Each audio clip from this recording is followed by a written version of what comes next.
आज हमारा टॉपिक रहेगा बीएससी सेकेंड ईयर फिजिक्स का यूनिट फर्स्ट का लेक्चर नंबर 15 और BSc BEd second year physics का यूनिट सेकंड का लेक्चर नंबर 2 रहेगा।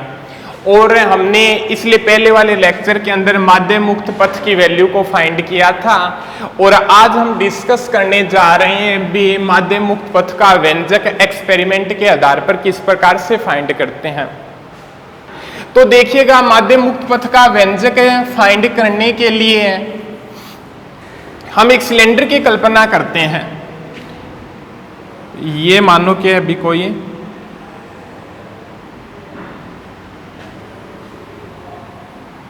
एक सिलेंडर की कल्पना करते हैं।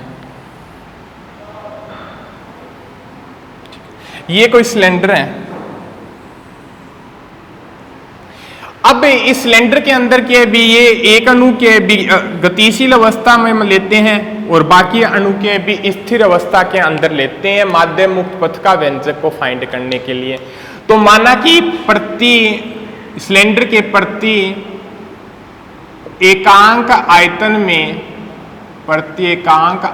में अणुओं की संख्या क्या है अभी n है। प्रत्येकांक आयतन में अणुओं की संख्या क्या है अभी n है। ये एक सिलेंडर मान लिया, इसको लाइनिंग से दर्शाते हैं तो ये मानते हैं भी गतिशील अवस्था के अंदर है। भी ये मान लो कि अभी जो ये अणु लाइनिंग से दर्शाया गया है वो क्या है अभी गतिशील अवस्था में है। और इसके अंदर जो बाकी अणु है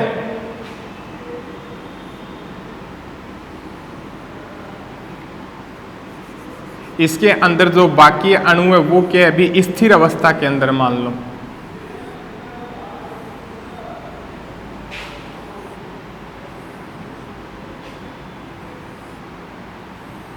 बाकी जो अणु है वो क्या मान लो भी ये जो यहां से इस प्रकार से खाली दर्शाए गए ये सारे मान लो कि अभी स्थिर अवस्था के अंदर है। इस अणु का व्यास मान लो कि अभी d है, ये भी मान लो कि अभी d है, ये भी मान लो कि अभी d है और ये भी मान लो कि अभी d है। अभी सारे क्या है अभी d व्यास है जो अणु दिए गए हैं। ठीक है, उसके बाद में हम ये डिस्कस करते हैं भी इस प्रकार की कंडीशन लेते हैं भी यहां से जो गतिशील अवस्था के अंदर जो अणु दिया गया है और वो इसके मध्य के भी गति करता है और तो अणु स्थिर अवस्था के अंदर है, गति करता है। तो इस प्रकार की कंडीशन रखी जाती है भी ये जो गतिशील अवस्था के अंदर अणु है वो गैस के अंदर जो सारे उपस्थित अणु है उनसे क्या है भी टक्कर करें। अब ये बताता है भी किस कंडीशन के अंदर वो सारे अणुओं से टक्कर कर सकता है। यदि इसका जो बेलन दिया गया है, यदि इसका व्यास क्या हो भी 2d के बराबर हो, यदि जो बेलन दिया गया है यदि इसका व्यास 2d के बराबर होगा तो उस कंडीशन के अंदर क्या होगा भी ये जो गतिशील अवस्था के में अणु है वो सभी से क्या होगा भी टक्कर करेगा। ठीक है, भी 2d होगा भी ये d हो गया तो यहां से ये निकलेगा तो इससे टक्कर होगी, फिर इससे भी टक्कर होगी, इससे भी टक्कर होगी और इससे भी टक्कर होगी। इस कंडीशन के अंदर क्या होगी भी टक्कर होगी। तो अब ये बताता है भी संगत काट क्षेत्र क्या होता है।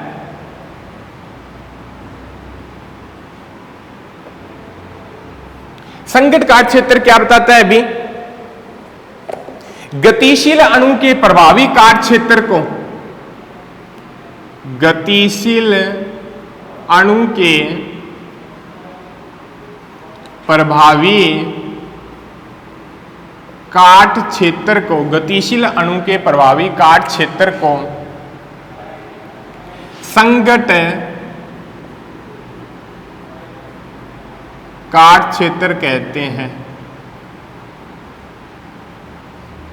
गतिशील अणु के प्रभावी काट क्षेत्र को संगत काट क्षेत्र कहते हैं। संगत काट क्षेत्र क्या बताता है भी किस एरिया के अंदर वो टक्कर कर सकता है। इसे सिग्मा से डिनोट करते हैं भी गतिशील अणु किस एरिया के अंदर टक्कर कर सका है। भी ये मान लो बेलन, इस प्रकार से क्या कोई बेलन दिया गया जिसका ये एरिया मान लो बेलन का जो एरिया है वो क्या है अभी अपना भी ये जो एरिया है पाई डी स्क्वायर है। अभी पाई डी स्क्वायर के अंदर क्या होगा, अभी जितने भी अणु होंगे उससे क्या होगा, भी ये गतिशील अणु क्या भी टक्कर कर लेगा, और भी गतिशील अणु जिस एरिया के अंदर टक्कर कर सकता है, भी पाई डी स्क्वायर के अंदर एरिया के अंदर जितने भी अणु उपस्थित है उनसे क्या होगा, भी ये टक्कर करेगा, तो उस एरिया को बोलते हैं हम संगत काट क्षेत्र sigma equal to pi D square. ठीक है, यहां तक हो गया। अब देखिएगा भी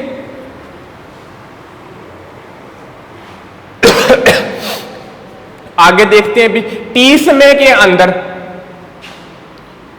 भी गतिशील अणु भी किसी एक सिंगल अणु का माध्य मुक्त पथ को फाइंड करना है, तो गतिशील अणु टी समय में, गतिशील अणु टी समय में वी आर टी दूरी तय करता है, वी आर टी दूरी तय करता है। ठीक है, वी आर टी दूरी इसने इसलिए मानी है, इससे जो पहला लेक्चर पढ़ा था तो उसके अंदर क्या माना था भी टी समय के अंदर वो लैम्डा 1 लैम्डा 2 लैम्डा 3 टोटल 5 के दूरी लैम्डा 1 से लेके lambda 1 plus lambda 2 plus lambda 3 से लेके लैम्डा n हो गया, और वो दूरी क्या है भी 4 इक्वल टू दूरी बटे समय के फॉर्मूले से मानी थी। भी ये मान लो भी टी समय के अंदर क्या है भी वी आर टी दूरी तय करता है, और ये कंडीशन मानता है भी फाइंड करने के लिए ये जो दूरी है वो क्या मानता हूं भी सिलेंडर की दूरी मान लो लगभग बराबर होगी, जो बेलन की लंबाई है वो मान लो वी आर टी है। ठीक है, तो इससे आगे देखते हैं, तो बेलन का आयतन क्या हो जाएगा, बेलन का आयतन फॉर्मूला क्या होता है भी पाई आर स्क्वायर एच होता है। आर यहाँ पे बेलन की रेडियस है, एच क्या है भी ऊंचाई है। भी ये चीज होती है भी ये बेलन हो गया, ये दूरी क्या हो जाएगी भी एच हो जाएगी, और ये दूरी क्या हो जाएगी भी आर हो जाएगी, पाई आर स्क्वायर एच। तो बेलन का आयतन क्या हो जाएगा इसका, पाई रेडियस क्या हो जाएगी भी इसकी, बेलन की रेडियस क्या हो जाएगी, 2d व्यास है बेलन का, तो रेडियस क्या हो जाएगी d, पाई डी स्क्वायर। h जो इसकी हाइट है इसको इस प्रकार से कर दो, देख लो, या इस प्रकार से ही पढ़ा रहे दो, हाइट क्या है भी वी आर टी है, वी आर टी, या इसको लिख सकते हैं सिग्मा वी टी। ये चीज क्या हो जाएगी भी आपकी फाइंड हो जाएगी। ये जो फाइंड हुई है वो क्या है भी आपका बेलन का आयतन है।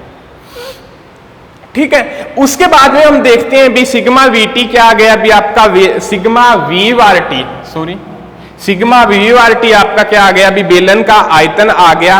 अब मान लो भी प्रत्येकांक आयतन में अणुओं की संख्या क्या है भी,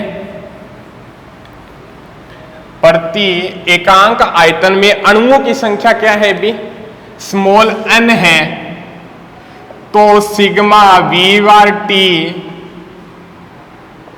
आयतन में अणुओं की संख्या बढ़ती 20 तो सिलेंडर माना था, उसके प्रत्येकांक आयतन में अणुओं की संख्या n है, तो इसका जो टोटल आयतन हो गया सिग्मा वी आर टी आयतन में अणुओं की संख्या क्या होगी, बेकांक आयतन में n है तो इससे मल्टीप्लिकेशन कर देंगे sigma V R T n, और यह इसे लिख सकते हैं pi D square V R T N. यहां तो गोया बेकांक आयतन में अणुओं की संख्या n है, तो इस टोटल आयतन के अंदर है अणुओं की संख्या क्या हो जाएगी भी pi D square V R T N हो जाएगी। इससे आगे देखते हैं भी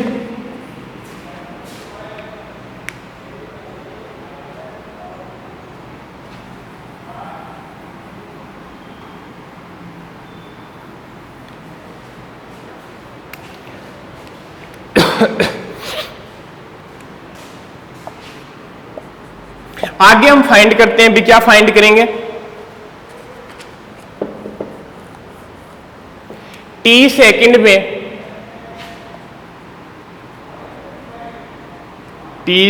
में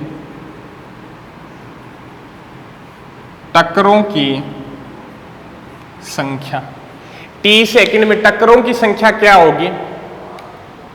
भी एक बात हम फाइंड कर सके, जितनी अणुओं की संख्या होगी उतनी ही टक्करों की संख्या होगी।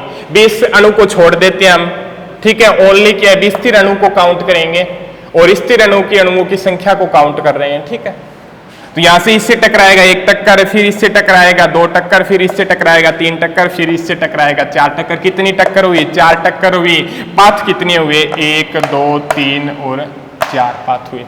भी जितने अणुओं की संख्या होगी, भी 4 अणु है इसके अंदर, तो 4 ही टक्कर मान लो, 1 टक्कर, फिर इससे टक्कर, फिर इससे टक्कर, फिर इससे टक्कर। टक्करों की संख्या और अणुओं की संख्या क्या होगी? भी बराबर होगी। तो ये ही हो जाएगी पाई D square we bar T N, ठीक है। ये ही क्या हो जाएगी? भी आपकी टक्करों की संख्या होगी, या इसको लिख सकते हैं sigma we bar T N. अब दूसरी बात ये बताता है भी जितने टक्करों की संख्या होगी उतने ही क्या होंगे? भी पथों की संख्या होगी। मुक्त पथों की संख्या, जितनी टक्करों की संख्या होगी उतनी ही क्या होगी? भी मुक्त पथों की संख्या होगी। कहने का मतलब ये हो गया भी 1 टक्कर हुई 1 पथ हो गया, दूसरी टक्कर हुई 2 पथ हो गया, 3 पथ हो गया, 4 पथ हो गया। ये इससे पहले वाले लेक्चर के अंदर है टक्करों की संख्या मुक्त पथों की संख्या के कैसे समानुपाती होती है, वो भी क्या हम अच्छे से फाइंड कर चुके हैं। तो अब अपना आ जाएगा अभी माध्य मुक्त पथ लैम्डा क्या हो जाएगा? इसको साफ कर देते हैं हम।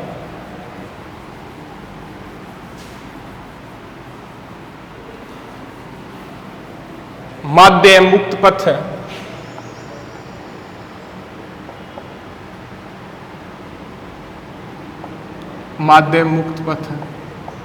लैम्डा क्या हो जाएगा? t सेकंड में तय की गई दूरी, t सेकंड में तय की गई दूरी अपॉन t सेकंड में टक्करों की संख्या। टक्करों की संख्या ही क्या होगी? मुक्त पथों की संख्या। भी माध्य मुक्त कैसे निकालते हैं? भी टोटल पथों की संख्या अपॉन पथों की संख्या, यही फाइंड करते हैं भी मीन वैल्यू निकालने के लिए।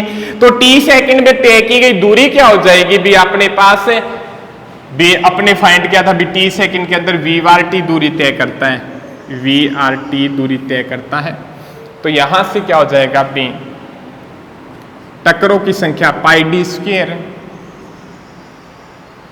वी बार टी एन, और वी बार टी से वी बार टी कैंसिल, तो पाई डी स्क्वेयर एन, या इसको लिख सकते हैं सिग्मा एन। ये फैक्टर आएगा, वो आ जाएगा भी आपका माध्य मुक्त पथ।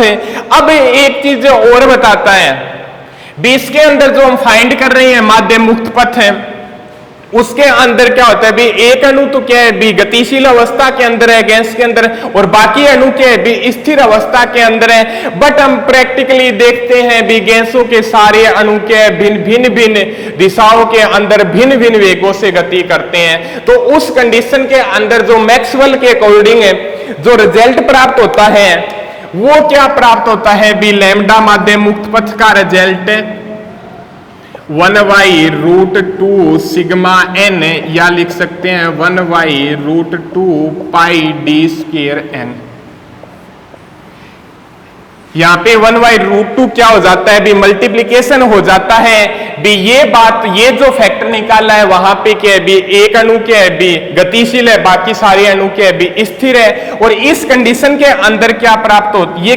भी गैस के अंदर मानते हैं तो उसके अंदर सारे अणु क्या है? भी गति करते रहते हैं। भी गैस के अणु अंदर कोई भी अणु स्थिर नहीं रहता, सारे अणु क्या है? भी सभी दिशाओं में भिन्न भिन्न वेगों से गति करते हैं। तो मैक्सवेल के अकॉर्डिंग जो उसने इस वैल्यू को थोड़ा चेंज करके ये वैल्यू फाइंड की, या भी ये रिजल्ट दिया, और इस रिजल्ट को बोलते हैं माध्य मुक्त पथ।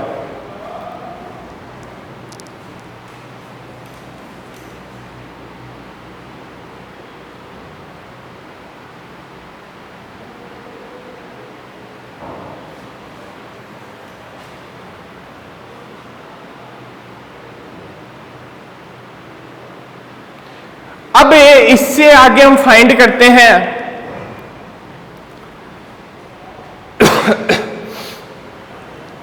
थोड़ा देखो कैमरे में टाइम देखने चला गया था। इससे आगे हम फाइंड करते हैं भी जो माध्य मुक्त पथ की वैल्यू है वो किन किन बातों के ऊपर डिपेंड करती है।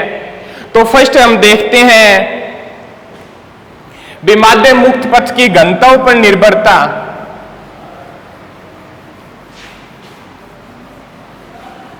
माध्य मुक्त पथ की घनता पर निर्भरता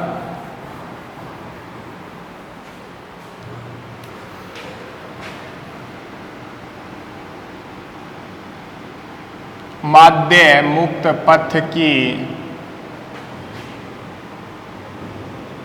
घनता पर निर्भरता। भी माध्य मुक्त पथ की घनताओं पे डिपेंड किस प्रकार से करता है भी वो फाइंड करते हैं। भी यहां पे जो मेन पाथ की वैल्यू फाइंड होती थी वो क्या फाइंड की थी हमने, lambda equal to 1/√2 pi D square n, ये वैल्यू फाइंड हुई थी अपने पास माध्य मुक्त पथ की मैक्सवेल के अकॉर्डिंग। क्योंकि मैक्सवेल ने क्या बताया था भी सभी के गैस के सभी अणु है भी अलग अलग दिशाओं में भिन्न भिन्न वेगों से क्या करते हैं भी गति करते हैं। तो घनताओं पे डिपेंडेंस देखेंगे तो इसके लिए मान लो भी एक अणु का द्रव्यमान, एक अणु का द्रव्यमान n है तो गैस के अंदर माना क्या है बिल्कुल n अणु है तो n अणुओं का, एक अणु का द्रव्यमान n है तो एक अणु का द्रव्यमान m है तो n अणुओं का कुल द्रव्यमान क्या हो जाएगा अभी, एक अणु का द्रव्यमान m है तो n अणुओं का कुल द्रव्यमान क्या हो जाएगा अभी mn। ये चीज क्या अभी आपके सामने आ जाएगी। प्रति अब निकालेंगे भी प्रति एकांक आयतन में, प्रति एकांक आयतन में द्रव्यमान या घनत्व, या तो घनत्व लिख दो या प्रति एकांक आयतन में द्रव्यमान। प्रति एकांक आयतन में द्रव्यमान किससे या घनत्व रो से डिनोट करते हैं हम इस फैक्टर को। और अपना घनत्व क्या होता है, द्रव्यमान बटे आयतन होता है, एकांक लिया गया तो mn से डिनोट करेंगे, यही फैक्टर होगा। एक अणु का द्रव्यमान मान लो कि m है तो n अणुओं का कुल द्रव्यमान क्या हो जाएगा अभी mn हो जाएगा। प्रति एकांक आयतन में द्रव्यमान क्या हो जाएगा अभी आपका रो इंटू mn। भी द्रव्यमान की घनत्व क्या होता है अभी आपका द्रव्यमान अपॉन आयतन, और आयतन क्या है 1 है तो घनत्व क्या हो जाएगा अभी द्रव्यमान के बराबर हो जाएगा। या तो इस फैक्टर को बोल सकते हैं भी प्रति एकांक आयतन में द्रव्यमान, या इस फैक्टर को ओनली बोल सकते हैं भी घनत्व। ठीक है, तो इसके अंदर पुट करेंगे तो लैम्डा इक्वल टू क्या हो जाएगा 1/√पाई डी स्क्वायर, और यहां से n की वैल्यू क्या आ जाएगी भी रो अपॉन m हो जाएगी। तो रो अपॉन m, और इससे एक बात हमारे सामने निकल के आती है, m कांस्टेंट है, √2 कांस्टेंट है, पाई कांस्टेंट है, d कांस्टेंट है, तो लैम्डा समानुपाती 1/रो। तो यहाँ पे गैस के अणुओं का, किसी पात्र के अंदर गैस के अणुओं का जो माध्य मुक्त पथ होता है वह उसके घनत्व के व्युत्क्रमानुपाती होता है। भी किसी पात्र के अंदर गैस के अणुओं का माध्य मुक्त पथ उस गैस के घनत्व के व्युत्क्रमानुपाती होता है। विमाध्य मुक्त पथ क्या है भी घनत्व के ऊपर डिपेंड करता है। अब दूसरे फैक्टर को निकालेंगे, वो क्या हो जाएगा भी आपका मध्य मुक्त पथ की ताप तथा दाब P पर निर्भरता। मध्य मुक्त पथ की ताप तथा दाब पर निर्भरता। मुक्त पथ की ताप T तथा दाब P पर निर्भरता। इसको किस प्रकार से फाइंड करेंगे? आदर्श गैस की समीकरण क्या होती है? PV इक्वल टू nRT होती है। यही होती है आदर्श गैस समीकरण। P के यहाँ पे दाब है, V आयतन है, N यहाँ पे क्या है B मोलों की संख्या। ठीक है। R यहाँ पे क्या है B गैस नियंत्रक है, T यहाँ पे क्या है B टेम्परेचर है। और हमने जो फाइंड किया था भी यहाँ पे X को माना था मोलेंस। भी कई जगह निकाल भी जो भी PV इक्वल टू nRT होगा ना, उस कंडीशन के अंदर यहाँ पे जो फैक्टर होगा वो क्या हो जाएगा भी मोलों की संख्या होगी। भी अपने जो स्टार्टिंग के अंदर जो लेक्चर पढ़ रहे थे वहां पे X को मोल एंस मानना था और N को अणुओं की संख्या माननी थी। तो PV इक्वल टू क्या हो जाएगा भी X RT। और यहां पे X क्या है भी मोलों की संख्या है और X को मोलेंस क्या कहलाता है भी M अपॉन M0। ठीक है। और M यहां पे क्या है भी Mn कुल द्रव्यमान और ये गैस का क्या है भी आणविक भार है, तो ये MNA यही होता MNA फैक्टर होगा। अब उसके बाद में हम डिस्कस करते हैं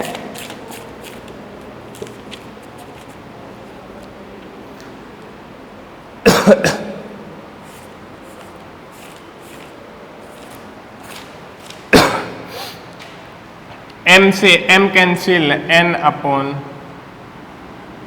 NA। तो PV equal to N upon NA RT। तो एक रिलेशन होता है R इक्वल टू क्या होता है भी KNA। ठीक है। तो R अपॉन NA क्या हो जाएगा भी यहाँ पे K हो जाएगा। तो PV इक्वल टू क्या हो जाएगा भी आपका N KT। ठीक है। PV इक्वल टू आपका क्या हो जाएगा भी N KT होगा। और यहां पे जो N होगा वो क्या है भी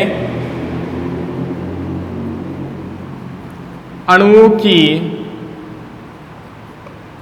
संख्या।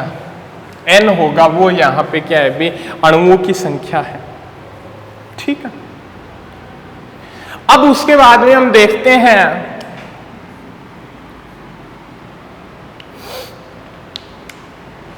PV इक्वल टू P दाब है, V वॉल्यूम है, N अणुओं की संख्या है, K यहां पे क्या है भी वोल्टेज मान कांस्टेंट है और T क्या है भी टेम्परेचर है। ठीक है। और P equal to N upon V KT लिख सकते हैं। ठीक है। और यहां पे P equal to N KT लिखें तो इस फैक्टर को बोलिए प्रति एकांक आयतन में, प्रति एकांक आयतन में। और यहां पे इस फैक्टर या N लिख सकते हैं प्रति एकांक आयतन में अणुओं की संख्या N है। प्रति एकांक आयतन में अणुओं की संख्या क्या है भी N है। और यहां पे जो फैक्टर दिया गया है ये क्या है अभी प्रत्येकांक आयतन में अणुओं की संख्या है, और यहां पे हम वैल्यू पुट करेंगे तो हमारे पास क्या प्राप्त होगा, √2πd²। n की वैल्यू क्या हो जाएगी अभी P/KT, तो KT/√2πd²P। तो यहां पे दो फैक्टर निकल के आते हैं, बी के कॉन्स्टेंट है, √2 कॉन्स्टेंट है, पाई कॉन्स्टेंट है, d² कॉन्स्टेंट है। बेमाध्य मुक्त पथ टेम्परेचर के समानुपाती होगा, और दूसरा दाब के व्युत्क्रमानुपाती होगा। भी यहां पे क्या फैक्टर निकल के आता है, भी जो माध्य मुक्त पथ है वो गैस के ताप के तो क्या होता है भी समानुपाती होता है, और दाब के क्या होता है भी व्युत्क्रमानुपाती होता है। तो आगे हम पढ़ेंगे अगले लेक्चर के अंदर।